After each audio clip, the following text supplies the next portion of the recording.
Bienvenue dans un nouveau numéro de VooZoom consacré à la Première Ligue avec évidemment cette semaine les rencontres de mardi, mercredi, mais surtout celle de jeudi qui nous intéresse aujourd'hui, celle qui va opposer jeudi à 21h15 Liverpool à Chelsea. J'ai le plaisir d'accueillir Jean-François Remy, Frédéric Wassège et Christian Skakels pour cette émission. Bonjour messieurs.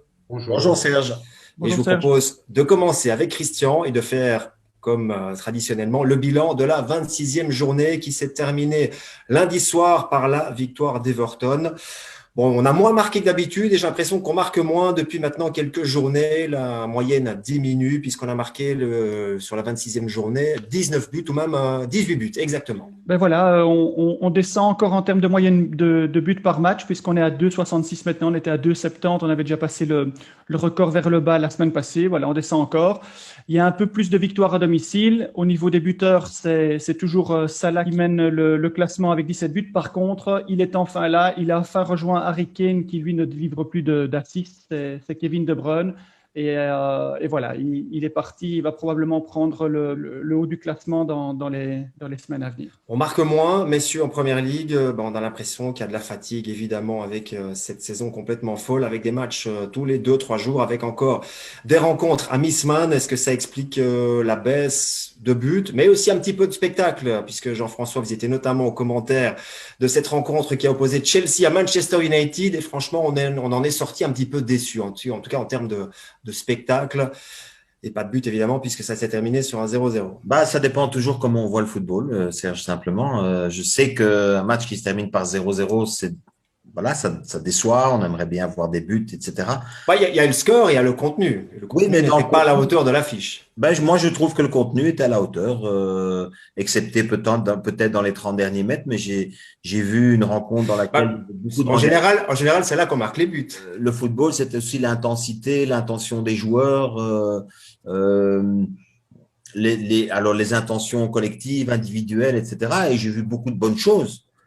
J'ai vu des sorties de défense, j'ai vu des pressings, j'ai vu des duels, j'ai vu voilà, et j'ai même vu à un moment donné deux, trois, quatre occasions qui peuvent terminer au fond. Donc, si à un moment donné ces occasions terminent au fond, on a une perception du match sans doute qui est tout à fait différente parce qu'il y a un vainqueur en fait.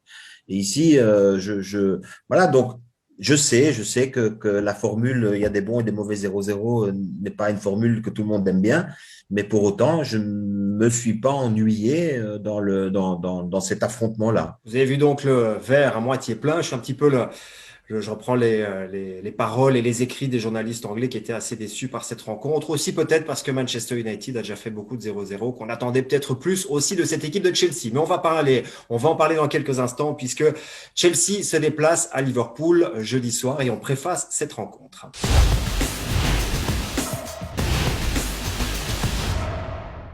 On va peut-être commencer, messieurs, par rappeler le classement. C'est un match très important jeudi soir pour la course au top 4.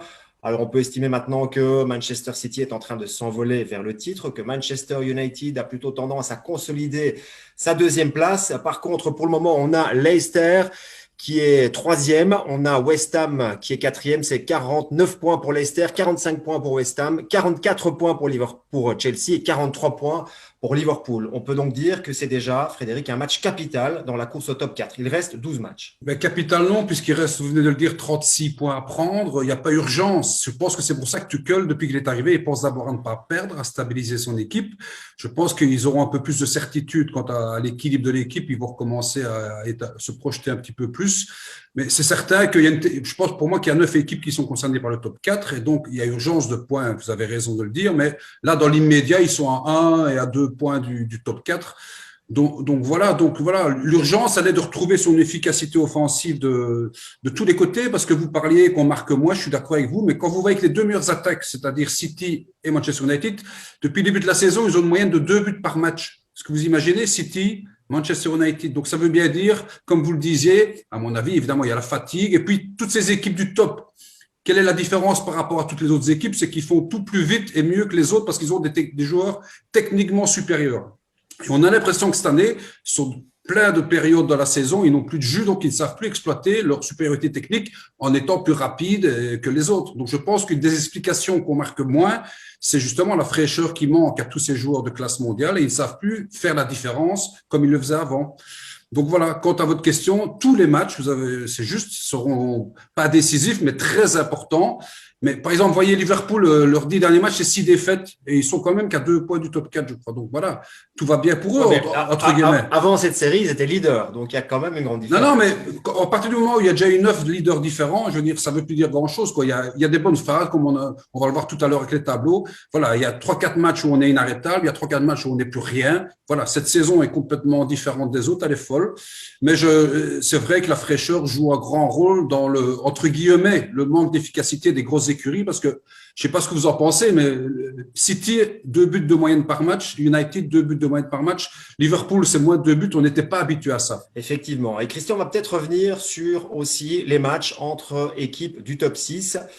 Et on va le voir à ce niveau-là, Chelsea est peut-être la plus faible, en tout cas jusqu'à présent. Je m'étais posé la question justement après ce 0-0 de se dire quels étaient exactement les résultats dans les matchs entre les équipes du top 6, et voilà à quoi on est arrivé pour le moment. Donc il y a une différence dans le nombre de matchs joués. On voit que Liverpool a joué le plus de matchs avec 8, et puis il y a 3 équipes à 6, dont Chelsea.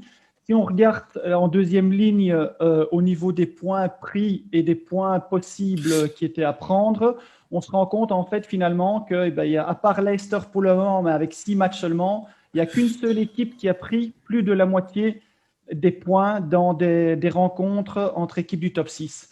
Et surtout, la grosse difficulté, on voit quand même que West Ham, qui est 4e, c'est seulement 19% et Chelsea, c'est 22%. Donc, on peut se retrouver dans un top 6 en ne gagnant pas beaucoup de matchs contre des autres équipes du top 6, mais il faut être évidemment très performant contre les autres équipes qui sont plus basses et logiquement moins fortes. Effectivement. Bon, on va commencer par évoquer le cas de Liverpool. Frédéric disait que c'est pas un match capital, qu'il y aura beaucoup de points derrière. Moi, j'ai quand même l'impression que pour Liverpool, c'est un tournant de la saison, puisque dimanche soir, ils ont enfin réussi à mettre fin à une série de 4 défaites consécutives en allant gagner à Sheffield sur un score de 0-2. Mais maintenant, il faut absolument gagner à domicile. Il reste sur 4 défaites à Anfield. C'est la première fois en 98 ans. Comment en est-on arrivé là, Frédéric? Avec tout ce qu'on vient de dire, voilà, l'efficacité, voilà, Liverpool est une équipe qui gagne en marquant beaucoup de buts. Et voilà, ça... là, ils en ont marqué beaucoup moins. C'est 6 matchs sans victoire à Anfield.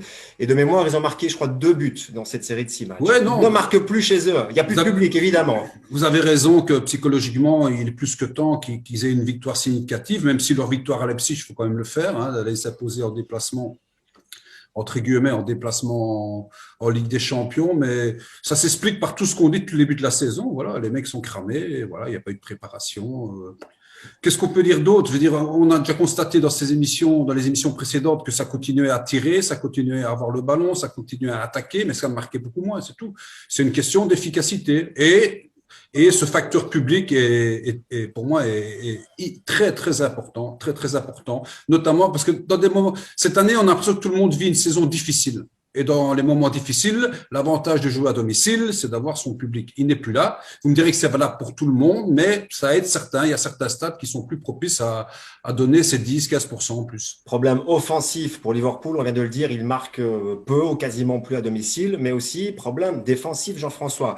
J'ai noté que, avec les blessés évidemment, Klopp a été obligé d'aligner 14 paires défensifs dans l'axe différent de cette saison. Encore dimanche soir, c'était Nathaniel Phillips avec le nouveau, Kabak.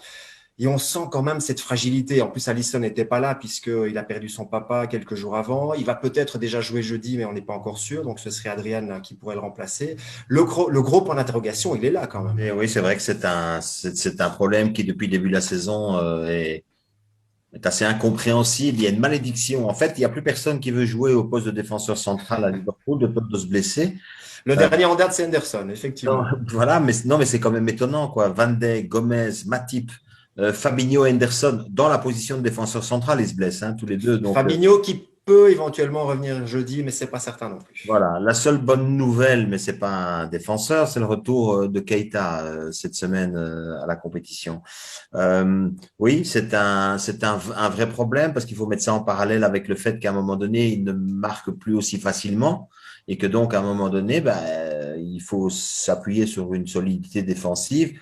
Pour l'instant, en termes de classe pure, c'est sûr qu'avec Kabak et Phillips, même s'ils font le job, ils essayent de faire le job, mais on est quand même très en deçà de ce que pouvait être le duo, je sais pas moi, par exemple, forcément Van Dijk, mais Gomez, par exemple, c'était quand même autre chose en termes de classe pure.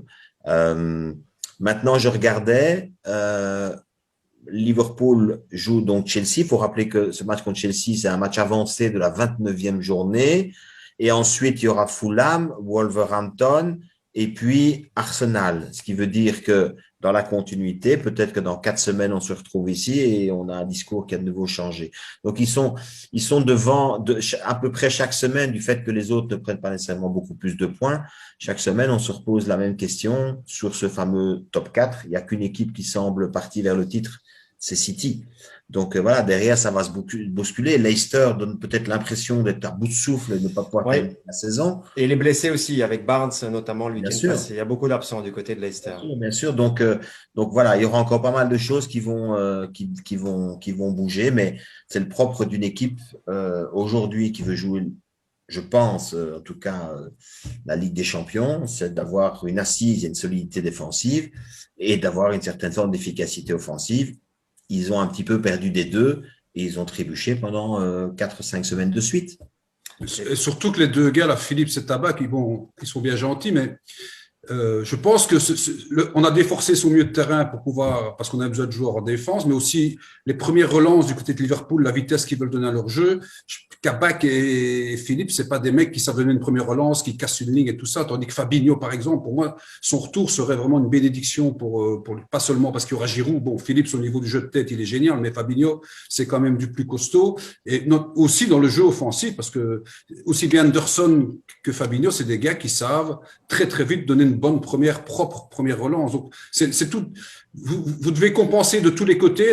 C'est tout un collectif qui s'effondre un peu, quoi. Donc, voilà, vous en parliez, vous aviez raison. Fabinho, s'il est là, je pense que ça peut changer beaucoup de choses sur l'histoire de ce match. Christian, vous nous avez préparé une infographie qui traduit la saison chaotique du champion en titre Liverpool. On se disait en préparant qu'il y a quand même des choses étonnantes, notamment face aux équipes de la 9e à la 13e place, ils ont pris un maximum de points. Par contre, face aux équipes qui se trouvent dans la dernière partie du tableau, ils n'ont pris qu'un petit peu moins de la moitié des points. C'est vraiment… Ce qui est très bizarre, c'est qu'on a presque l'impression que c'est Christian qui a arrangé le classement pour que ça tombe dans des blocs comme ça. Alors que forcément… C'est rouge, vert, rouge, oui, vert, rouge, c'est ça. Forcément pas du tout. Moi, je retiens et je mets en lien avec ce qu'il a dit tout à l'heure. Ce qui est très marrant, c'est le 18 sur 18 contre ces équipes-là, Tottenham, Arsenal, Leeds, Wolverhampton, Crystal Palace. Et ce 10 sur 27 par rapport aux plus petites équipes. Or, tout à l'heure, Christian disait, du fait que dans les top 6, il y a pas mal de points qui se perdent, il faut gagner contre les plus petits. Donc là, il est temps de remettre un petit coup d'accélérateur pour terminer la saison contre ces clubs-là aussi dans les semaines qui vont venir. Ce qui ne veut pas dire pour autant qu'ils ne voudront pas gagner ici contre Chelsea, hein, bien évidemment. Mais il n'y aura pas que ça. Et je voudrais juste rajouter un petit point sur le fait que on parle d'efficacité, etc. Bon, défensive, offensive. Salah est le meilleur buteur avec 17 buts. Derrière, c'est quand même beaucoup plus compliqué, hein. Mané 7, Firmino 6, Jota, 6, mais enfin, il joue pas. Et puis, c'est Wijnaldum 2. Donc, voilà, c'est cette… Et autre problème, c'est que Salah, il a marqué, je sais pas, c'est 80 ou 85% de ses buts en déplacement. Donc, il marque plus à Anfield. On a presque l'impression que c'est mieux que Liverpool joue en déplacement que chez lui, hein. Cette saison, bon, l'avantage, c'est que sur les 10 derniers matchs, ils vont jouer 6 fois en déplacement. Mais les paradoxes de cette saison, après on pourrait se dire, quand on voit le calendrier de Liverpool, pour moi, il y a encore 2 matchs compliqués, c'est à Arsenal et à Manchester United. Le reste, c'est des équipes complètement à leur portée, sauf que on vient de voir dans les chiffres que ces équipes-là, ils n'y arrivent pas, quoi.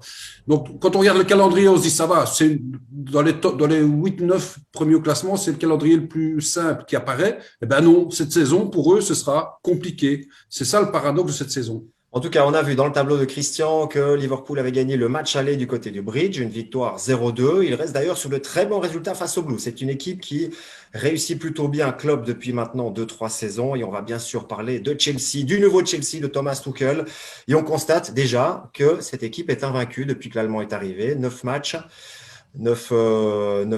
sans perdre, avec 7 en championnat, 1 en Cup et 1 en Ligue des Champions. On remarque aussi que cette équipe, Christian, encaisse très peu, 7 clean sheets sur les 9 matchs. Ici, on voit que les matchs de Première Ligue. Je regardais ce matin en préparant l'émission. Il y a que, je crois qu'en termes de clean sheet, il y a Manchester City qui est devant et puis il y a Aston Villa avec Martinez aussi qui est extrêmement bon. Par contre, voilà, donc on a souvent décrié là, avec Mendy, c'était bien au départ, puis après c'était un peu moins bien, mais il a quand même 12 clean sheets ou 11 clean sheets cette saison et donc c'est quand même une chose qui est importante, surtout quand on voit dans les matchs importants contre les équipes du top 6 où là il n'y a que 22% de points pris. Ben, voilà, l'aspect défensif est important et on va voir si avec Thomas Tuchel, puisque là il a quand même fait énormément de clean sheets, voir si ça va continuer et s'il peut maintenant y greffer une efficacité offensive qui va leur permettre de consolider un top 4 peut-être. Jean-François, la première mission d'un manager qui arrive en milieu de saison dans une équipe qui ne fonctionne pas bien, c'est de remettre une couche sur la fondation, restabiliser le côté défensif, ne plus encaisser. Et puis après, évidemment, il y a les autres étapes qui peuvent suivre. Je pense que c'est la meilleure démarche, oui, en effet. Chercher une efficacité défensive sans perdre de vue quand même que dans cette recherche-là, il perd Thiago Silva à un moment donné. Oui. Il modifie les choses aussi, c'est-à-dire qu'il a agi, il a fait quelque chose. Il a substitué Zouma, même si Zouma a joué un match de championnat, mais je veux dire, malgré tout, on voit quand même apparaître ce système à 3 derrière, ce qui a quand même été une évolution signée Tuchel. Et puis, par rapport à la prestation que j'ai vue encore, la dernière prestation de Chelsea, je trouve quand même Rudiger est en train de monter en puissance. Christensen, c'est un joueur qui, quand il était au Borussia Mönchengladbach, avait montré de très belles choses et je suis certain qu'il y a le potentiel. Voilà. Et Azpilicueta, qui est un joueur, je dirais qui… Toujours là. Voilà. Un joueur de devoir. Un joueur de devoir, mais toujours là. Il n'est jamais extraordinairement fabuleux, mais il n'est jamais mauvais non plus. Et donc, du coup, il y a de la solidité, il y a de la taille, il y a du physique, il y a un aspect athlétique, il y a une organisation différente. Donc, voilà, il y a des choses qui sont un petit peu… qui sont intéressantes. Il a manqué un peu de transition offensive, mais on a vu aussi dans la proposition d'équipe les choix que Tuchel fait sur le plan offensif. Pour l'instant, il est encore assis, à mon avis, entre 2 objectifs. C'est le top 4 en championnat et c'est la Ligue des Champions où il a quand même réussi l'exploit d'aller battre l'Atlético Madrid. Donc c'est pour ça qu'il fait tourner parce qu'il a déjà utilisé quasiment tous les joueurs maintenant. Ah oui, mais il y a beaucoup. Ouais. Le choix, par exemple, de mettre Werner sur le banc. Abraham qui est resté à la maison, par exemple, le week-end dernier. Ouais, mais il y a un truc de fou, c'est la profondeur du noyau de Tuchel, quoi. Vous avez parlé de Thiago Silva, c'est le seul blessé dans ce noyau. Messieurs, expliquez-moi, tout le monde a une hécatombe de blessés. À Chelsea, il n'y a personne à part Thiago Silva. Et vous imaginez, vous avez Werner, Havertz, Pulisic sur le banc pour commencer une rencontre. Ils ont un noyau, mais est-ce que l'un de vous pourrait m'expliquer pourquoi eux n'ont pas de blessés? Je ne comprends pas. La baraka. Ouais, je sais pas, mais c'est impressionnant, quoi. Un seul blessé dans un noyau de 30 joueurs, alors que tout le monde, partout ailleurs, c'est l'hécatombe. C'est très, très, très bizarre. On revient sur ce côté défensif, ça fonctionne bien. 7 clean sheets en 9 matchs, 2 buts encaissés sur ces 9 rencontres. Par contre, 9 buts marqués seulement, Christian. Et là, on peut se poser la question. Pour le moment, Tuchel donne l'impression d'être un entraîneur plutôt conservateur. Quelle est l'origine des buts du côté de Chelsea? C'est sur cet aspect-là que vous vous êtes intéressé. On l'a montré avant le match contre Manchester United. Il y a un passage pratiquement omniprésent du côté gauche avec l'utilisation de centre, très peu de passages par l'axe, tout à fait le flanc droit qui est oublié et il y a 3 pénaltys et il y a un corner. Donc c'est encore très très maigre pour le moment. Mais bon, comme vous l'expliquiez précédemment, et je crois qu'il est dans la phase où il met d'abord en place défensivement. Et puis progressivement, maintenant, il faut voir ce qu'il va développer et quelles sont les transitions qu'il va faire pour le jeu offensif. Moins de production au côté gauche. Chilwell a joué le dernier match à la place d'Alonso, qui avait été particulièrement… dont le retour dans le 11 de base avait été particulièrement intéressant. Et donc, voilà, ça faisait partie des rotations. Je voulais simplement le préciser. Est-ce qu'on peut parler justement de l'origine des buts qui vient notamment des centres du côté de Chelsea? Est-ce que c'est une équipe qui a des meilleures statistiques que les autres? Pas nécessairement meilleurs, mais voilà, ils sont dans les équipes du top 6. L'utilisation des centres est quelque chose évidemment de très intéressant, mais c'est intéressant pour toutes les équipes dans le monde. Mais ici, si on compare, on voit en fait qu'à part West Ham qui ne pratique que par les flancs et les centres pour Mikel Antonio et ses collègues, toutes les équipes se tiennent dans ce domaine-là. Donc, pour pouvoir faire la différence offensivement, il faut trouver une autre alternative. Et l'alternative, c'est aussi l'utilisation des combinaisons de passes. Alors, on sait que du côté de Manchester City, ça passe aussi par les flancs, mais il y a surtout l'utilisation, comme on le voit dans le tableau suivant, c'est l'utilisation de l'axe et le passage par l'axe qui est souvent utilisé dans le jeu rapide et les reconversions rapides notamment. Et là, on voit que évidemment Manchester City est très très fort et on sait pourquoi. Manchester United aussi, qui est une équipe de transition et qui utilise beaucoup le jeu rapide et les reconversions rapides. On voit surtout la problématique au niveau de Chelsea d'utiliser ce passage par l'axe. C'est là que c'est intéressant de comprendre que dans le futur maintenant, s'ils utilisent leur modèle et qu'ils utilisent certains joueurs avec leur qualité, et notamment, on va le voir encore dans l'infographie suivante, Timo Werner justement, qui est le joueur le plus efficace. Ça peut être surprenant d'observer ça. Avec 5 buts et 5 assists, il est impliqué dans 24% des buts. Eh bien, lui, justement, on le voit, il y a le passage par l'axe, l'origine des buts, le passage par l'axe avec 3 buts qui viennent de l'axe, un du flanc gauche, mais il fait de plein jeu, c'est tout le temps en jeu dominant rapide et en jeu direct. Donc, il peut être le joueur de l'alternative.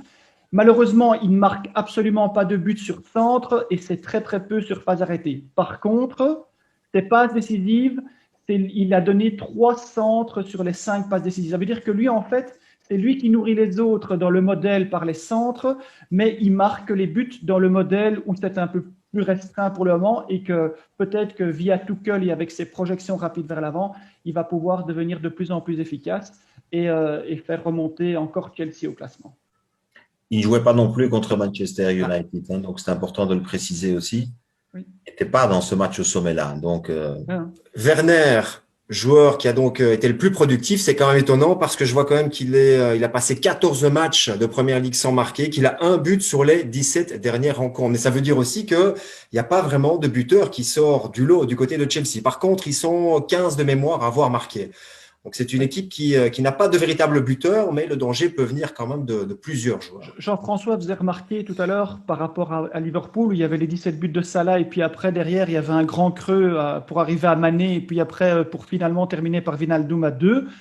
Du côté de Chelsea, c'est étonnant de voir Werner, qui est un des joueurs les plus efficaces, mais le meilleur buteur à Chelsea, c'est Abraham avec 6. Et il n'est pas tout le temps titulaire non plus. Donc, d'un côté, il y a un joueur qui crée l'efficacité pour l'ensemble de l'équipe, et de l'autre, il y a toute une série de joueurs, mais dont le nombre est plus restreint, qui équilibre ça, et il n'y a qu'une place de différence. Donc, il n'y a pas de système idéal. Bon, comme l'a montré Christian, Werner pourrait être une solution dans un secteur de jeu où Chelsea est pour le moment pas assez performant, mais c'est aussi pour ça que Tuchel est arrivé à Chelsea. Frédéric, c'est pour justement mettre en avant les gros transferts de l'été, dont Werner, Havertz, il faudra encore un petit peu attendre, on l'a compris.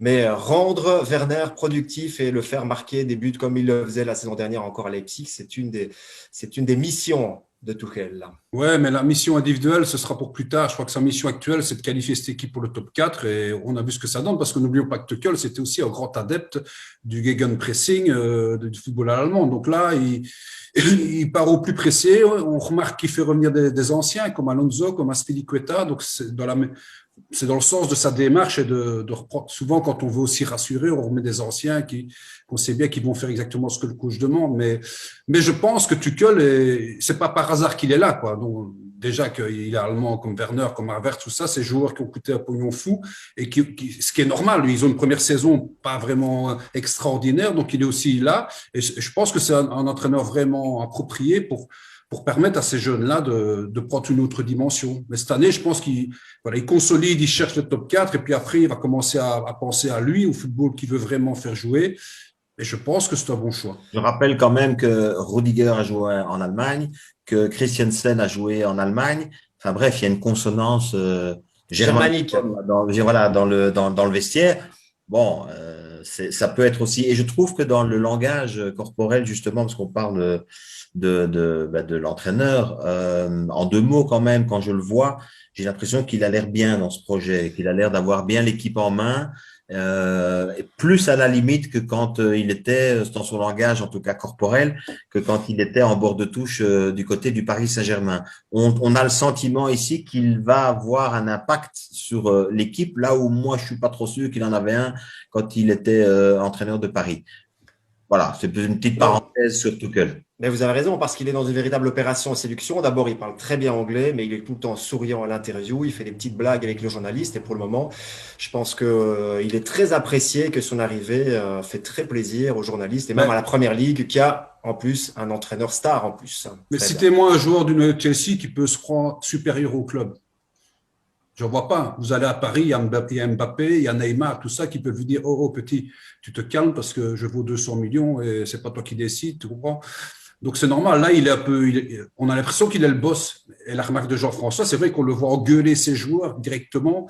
Il y a beaucoup d'entraîneurs qui feraient, même devant les caméras, je sais, à la dernière minute, il y a un sauvetage de Lindelof là devant Werner justement, et on voit qu'il lui crie dessus, quoi, qu'il dit tu devais être le premier au ballon.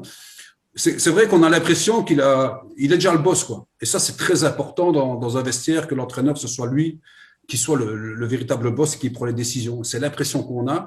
Et croyez-moi, comme l'expression corporelle, c'est très important. C'est très, très important. On voit tout de suite ceux qui font du cinoche sur le banc de touche. Il y en a plein qui font les gros durs, mais on sait que dans le vestiaire, ils s'écrasent. Lui, on a vraiment l'impression que c'est dans le vestiaire, sur le terrain, dans les matchs, dans les entraînements, que c'est lui le boss, quoi. Et ça, Chelsea avait grand besoin de ça.